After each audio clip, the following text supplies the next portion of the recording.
Atheist Alliance International podcast. I don't make this stuff up. You know, if you put Jesus Christ first, that he'll look after all your bills. It's not fake, it's faith.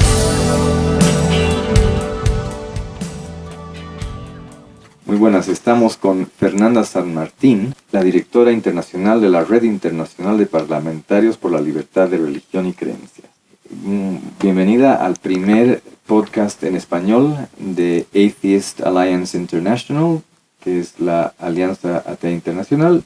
Somos una entidad sin fines de lucro para promover la libertad de credo y los derechos humanos de las personas que son perseguidas por razones de religión y credo. Cuéntanos un poco sobre el trabajo que has hecho y tu trayectoria. Muchas gracias, Alfonso. Gracias por la invitación. Es un placer estar acá para compartir criterios de derechos humanos.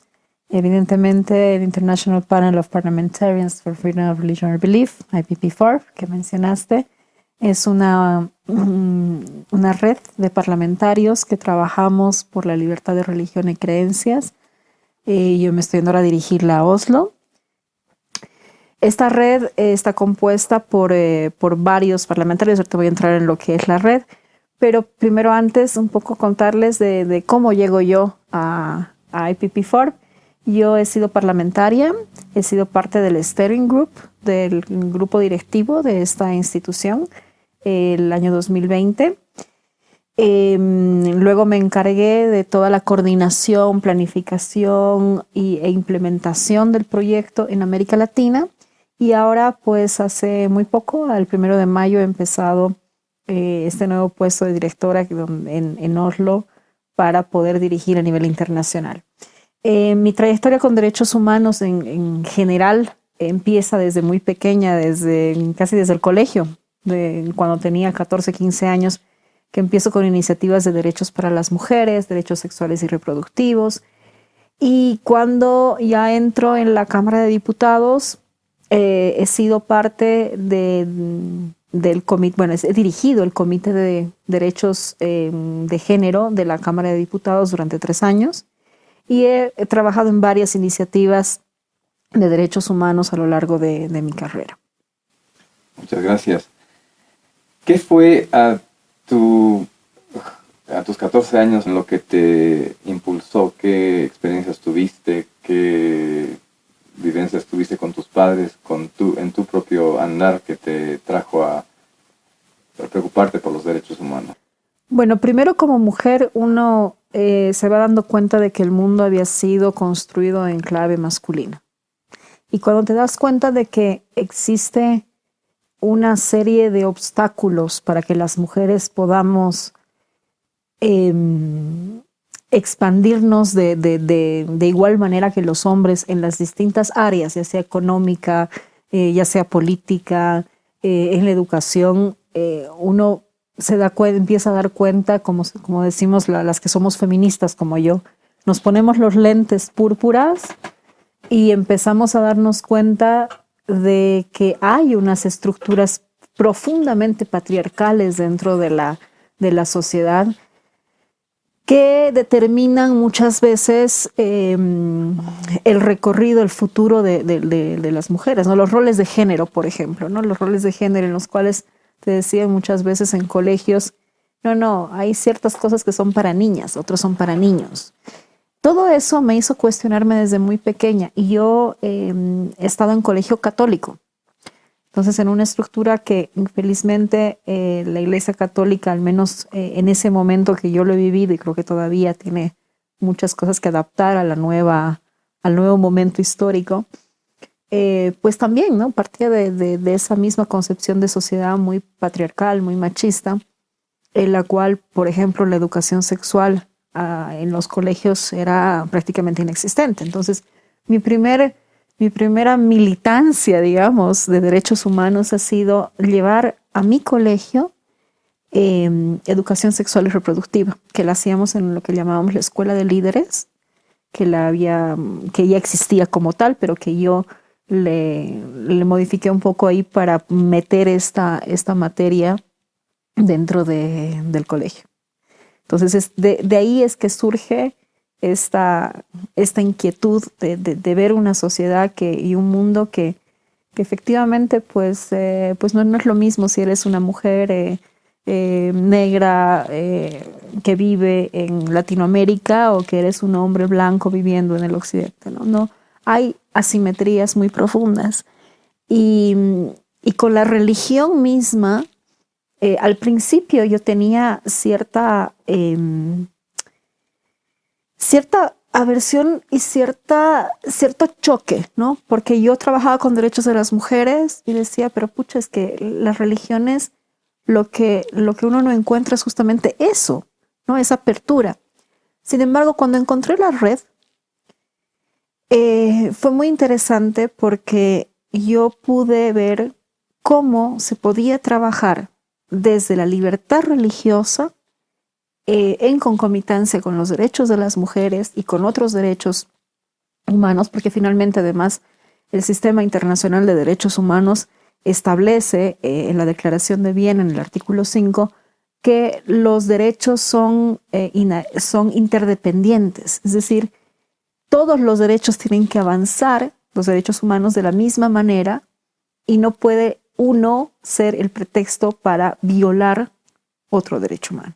Entonces la religión, la libertad religiosa como derecho humano, muchas veces muy mal entendida, porque creen que es un tema de defender religiones, y no es eso, es al contrario, es defender individuos, defender el derecho que tiene cada individuo de tener una religión, de profesarla, de expresarla, de manifestarse, de cambiarla si quiere o de no tenerla. Y eso es importante porque muchas veces la libertad religiosa no se entiende bien.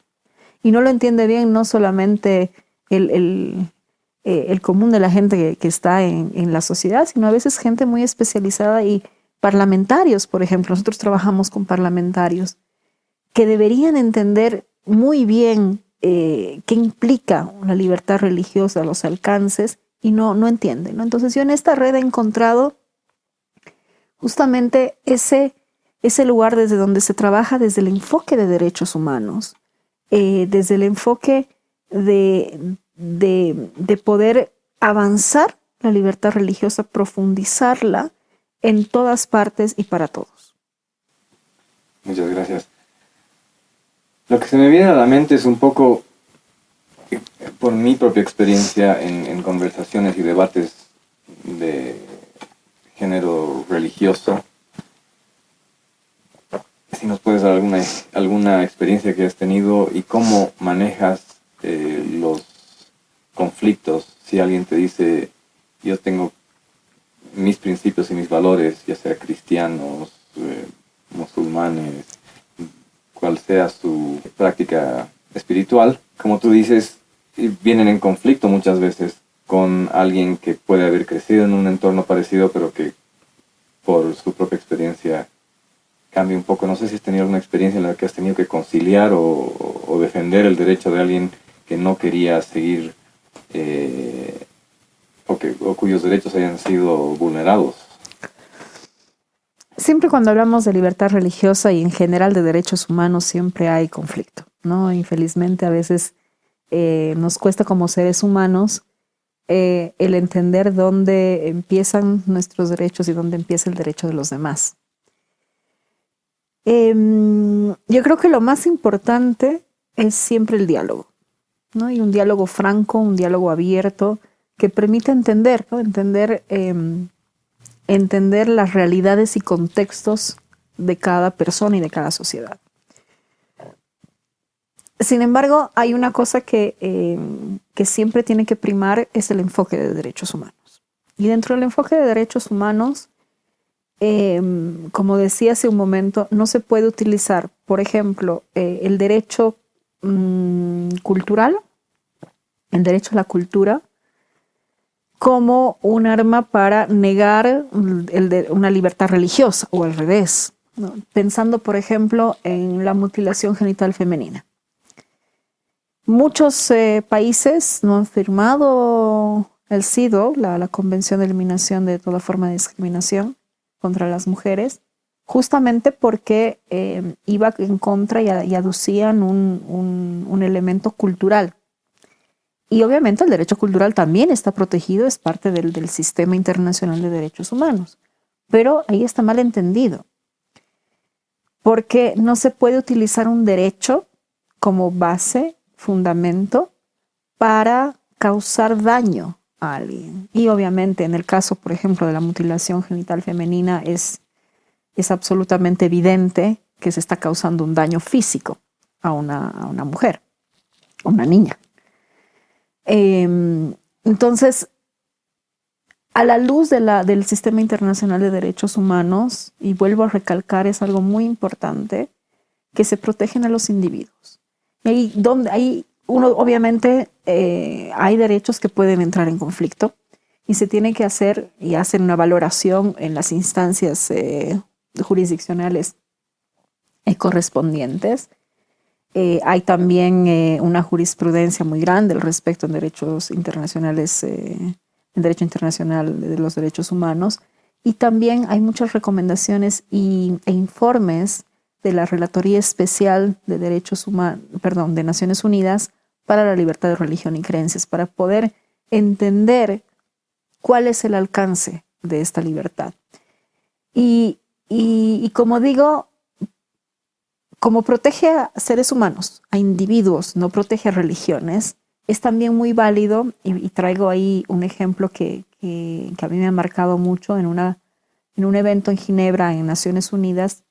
Fue invitada una señora que se llama Anne Zonneveld, que tiene una fundación que se llama Musulmanes por los Valores Progresivos. Y ella decía, yo soy musulmana, entonces, pero dentro de lo que yo interpreto y he escuchado, he leído en el Corán, en ningún momento dice que la mujer es inferior al hombre. Y ella empezó a reinterpretar la religión bajo su propia perspectiva, lo cual es absolutamente válido, porque, claro, nos hemos acostumbrado a que durante muchísimos años históricamente las mujeres hemos sido relegadas a un plano secundario, y quienes han interpretado las fuentes religiosas han sido en su mayoría hombres, ¿no? Y con todas las características, ¿no? Que han tenido acceso a educación, o sea, una élite que las ha interpretado.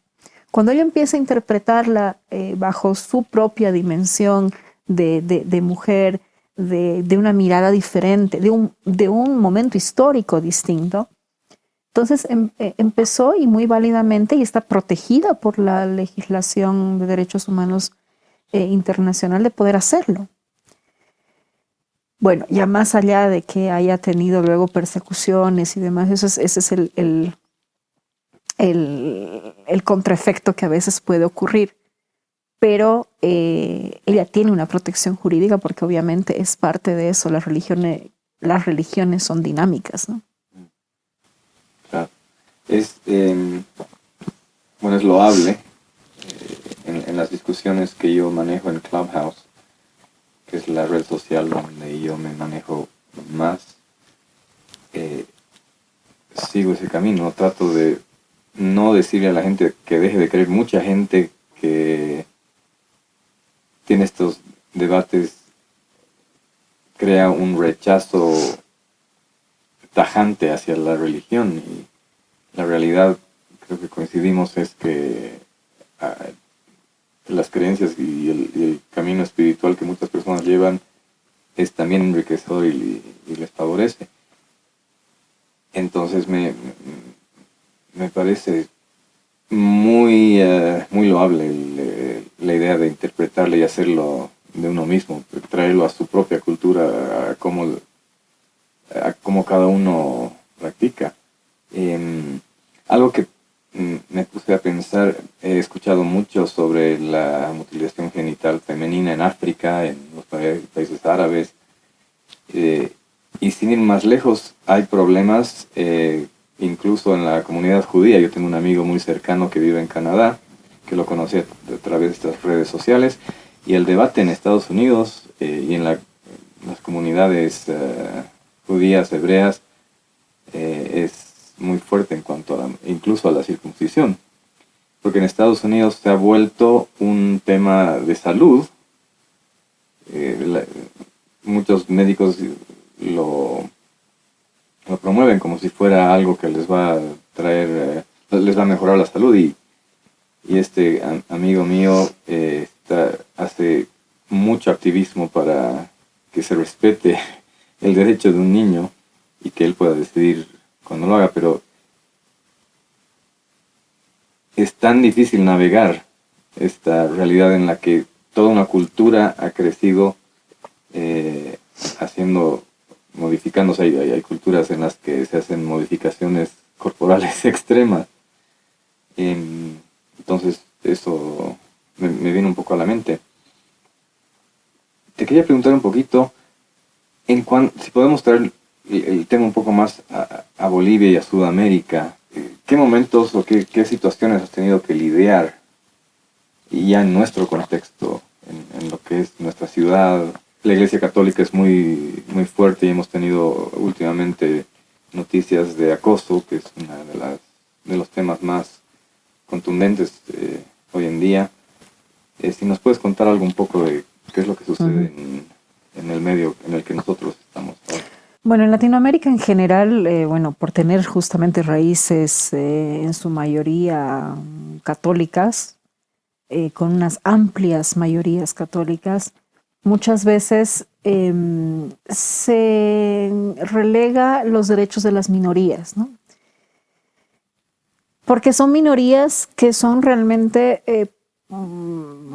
valga la redundancia, pues muy, muy pequeñas, muy poco influyentes en el entorno, y muy poco visibles incluso a veces, ¿no? Ya están reprimidas, ¿no? Exactamente, pero es una represión ya tan normalizada y es una censura tan normalizada que si no eres parte de esa mayoría católica, eres, pues, entre comillas, el bicho raro, ¿no?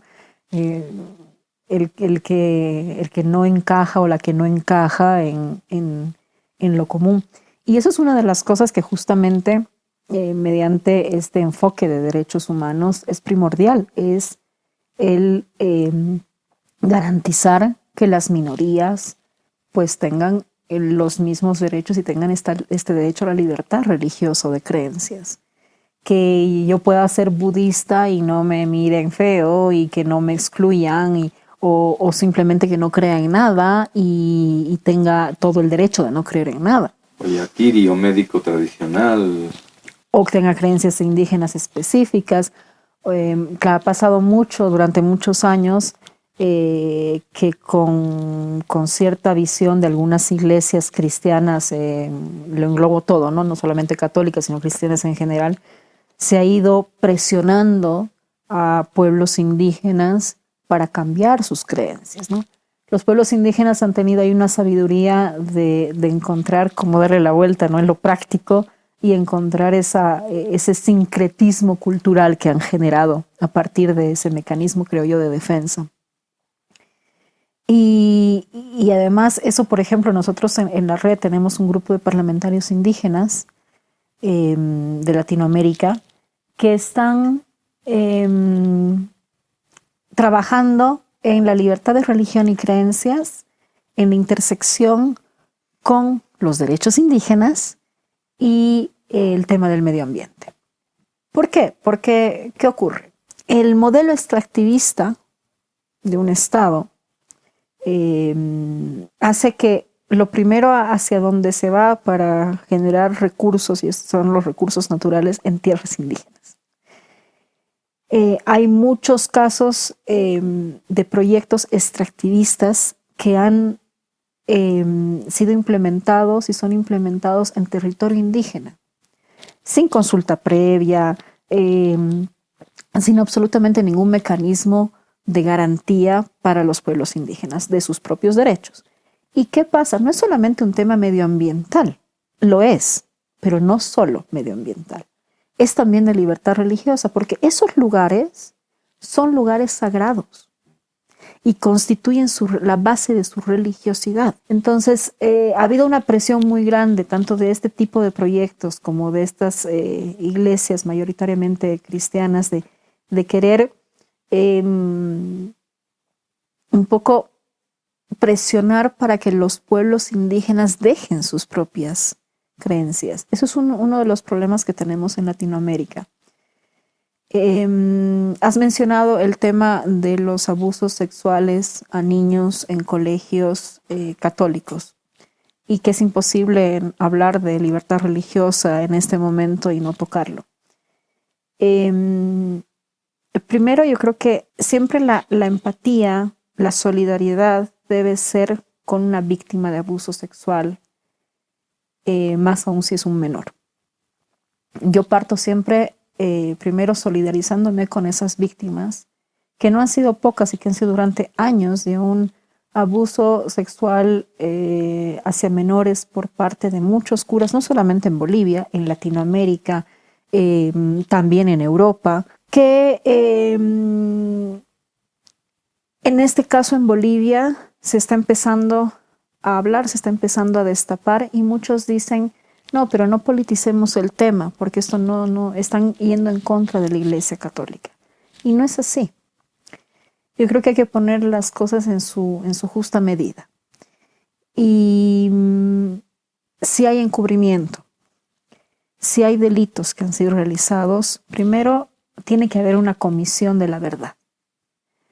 Pero una comisión de la verdad en serio, ¿no? Una comisión donde incluya a las víctimas, donde se preocupe por las víctimas, donde incluya organizaciones de derechos humanos. Primero, para que realmente se llegue al fondo de lo que ha ocurrido. Segundo, ahí hay dos cosas fundamentales que creo que son muy polémicas. Uno es el secreto de confesión, que ha sido usado muchas veces como pretexto para denunciar este tipo de delitos, porque ha sido hecho en el sacramento católico de la confesión. Y el segundo, que es el tema de la enseñanza y el derecho a una enseñanza religiosa. En el primero, en el tema del secreto de confesión, que nuestro Código Civil en Bolivia se asimila al artículo 249, si no me equivoco, del Código Penal, que se asimila al secreto de profesional, donde lo utilizan de tal forma que estarían bajo el derecho además canónico amparados en no hacer esa denuncia en caso de estos delitos. Naciones Unidas, con los últimos casos también de pederastia en Chile, ha hecho recomendaciones muy claras al respecto de revisar el secreto de confesión. Religiones como la anglicana, el arzobispo de Canterbury, por ejemplo, ha sido muy enfático en decir que el secreto de confesión no está para encubrir delitos y que el momento que se sepa de un delito cualquiera que sea, no solamente los abusos sexuales contra niños, pero otro tipo de delitos, lo que debería hacer el sacerdote es denunciarlo. Han habido ya leyes que se han aprobado en Australia, en varios estados de Estados Unidos, donde se limita ese derecho de confesión. Cada país tiene que encontrar cómo modular la libertad religiosa, y bueno, dentro de los estándares de derechos humanos, por supuesto, y los derechos de los demás. Pero creo que eso es algo que se debería reflexionar como sociedad y creo que es una de las cosas que se debería hacer justamente en este momento que estamos viviendo de tantas víctimas de abuso sexual por parte de sacerdotes de la Iglesia Católica. Lo segundo, el artículo 18 de la Declaración Universal de Derechos Humanos establece enfáticamente y muy explícitamente que la libertad religiosa también incluye la libertad de enseñanza. ¿Eso qué significa? Que pues, las congregaciones, las distintas iglesias, creencias, tienen todo el derecho de establecer sus colegios, escuelas, etcétera, para poder brindar una educación en base a sus valores. Ahora, obviamente, dentro de un Estado hay mínimos que se tienen que aplicar para todas las religiones y para todos los que están involucrados en el sistema educativo público y privado y de convenio, que es un tema de currículas, de un control por parte del Estado hacia la actividad que se está realizando como enseñanza, pero eso no va, por eso digo que hay que establecer ciertos límites, pero también hay que tener muy claro que ahí hay una libertad de enseñanza. He escuchado muchas voces que decían, vamos a terminar con los colegios católicos. No, primero porque yo creo que ahí el enfoque está muy mal planteado. Si ha habido una institucionalidad, entiéndase por eso una dirigencia de la iglesia que sea, que haya socapado y encubierto crímenes de abuso sexual contra menores, tiene que ser juzgada y tiene que ser, pues tiene que pagar por esos delitos. Pero eso no significa que ni toda la iglesia sea pederasta, que ni todos los feligreses lo son. Entonces hay que separar las dos cosas. El ámbito individual de lo que uno cree, el ámbito institucional de dirigencias que pues como incluso en todos los países y estados tienes gobiernos que son corruptos, pero no significa que el Estado sea corrupto, ¿no? O sea, uno tiene que entender eso desde una dimensión mucho más amplia. Y segundo, porque obviamente el artículo 18 de lo que decía de la Declaración Universal de Derechos Humanos establece claramente el derecho a la enseñanza como una parte de la libertad religiosa. Gracias. Me gustaría hablar un poquito más sobre tus proyecciones, sobre a qué apuntas con tu nueva posición de directora internacional en Oslo, en Noruega. ¿Qué expectativas tienes? Bueno, son varias porque hay muchas prioridades en términos de libertad religiosa en el mundo entero, ¿no? Aquí en Latinoamérica, si bien tenemos problemas, como en todas partes del mundo, hay países en los cuales tú tienes, por ejemplo, leyes de apostasia, ¿no? En las cuales tú no puedes cambiar de religión, porque si cambias de religión hay una sanción penal a ello. Sí, Alianza Atea Internacional justamente ayuda y socorre a gente que padece estos crímenes de la humanidad. Sí, y no solo eso, no tienes las leyes de blasfemia en países en los cuales la ofensa a Dios, y entiéndase eso que es una interpretación humana, es también pues objeto de sanción penal, de cárcel, muchas veces incluso de ejecución. Nosotros hemos ayudado mucho también a prisioneros de conciencia. Hemos logrado liberar 2 prisioneros de conciencia con estas iniciativas que hacemos de advocacy, de defensa de ciertas causas con las cuales se identifica la red. Esta red está compuesta por parlamentarios del mundo entero, de distintas confesiones, de distintos partidos políticos, visiones políticas. Nuestro rol fundamental es además justamente eso, tener una red muy plural, lo más diversa posible, para que así también podamos enriquecer el trabajo que se hace en la red. En el sudeste asiático tenemos una actividad bastante importante, trabajando con varios países sobre justamente modificaciones a legislación, identificar dónde hay restricciones a la libertad religiosa, lo mismo en África, y poder generar las acciones necesarias para ayudar a avanzar la libertad religiosa y de creencias en el mundo entero. Entonces, vamos a, en estos siguientes años vamos a continuar con esa línea de trabajo y además también involucrando otros temas que son también transversales, ¿no? Y otros derechos humanos que son también transversales.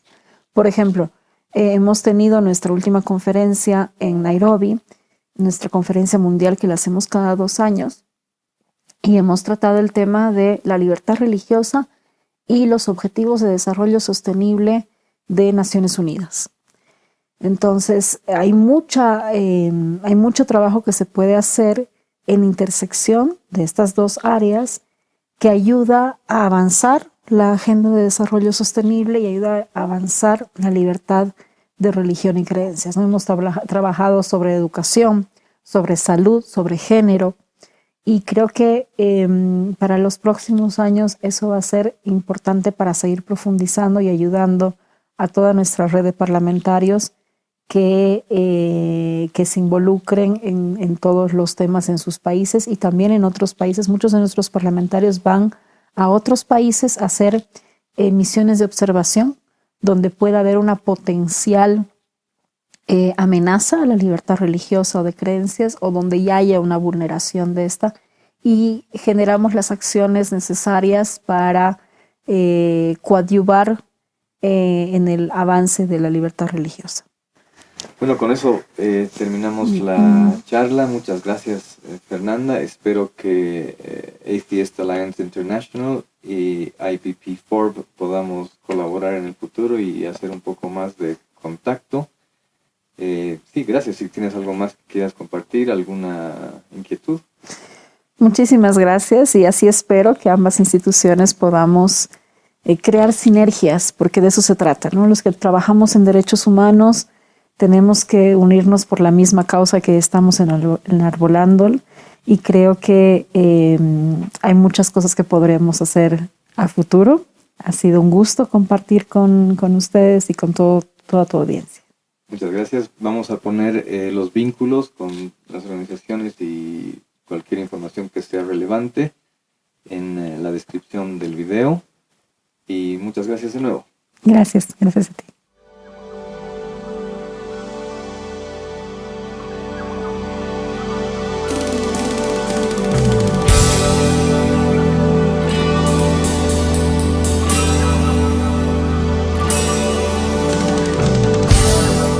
Okay, thanks for listening, and don't forget we're on YouTube, so follow us on YouTube. Just search for Atheist Alliance International and please subscribe and hit that notification bell. We're also on all of your favourite podcast platforms, so make sure that you follow us on there as well. See you next time.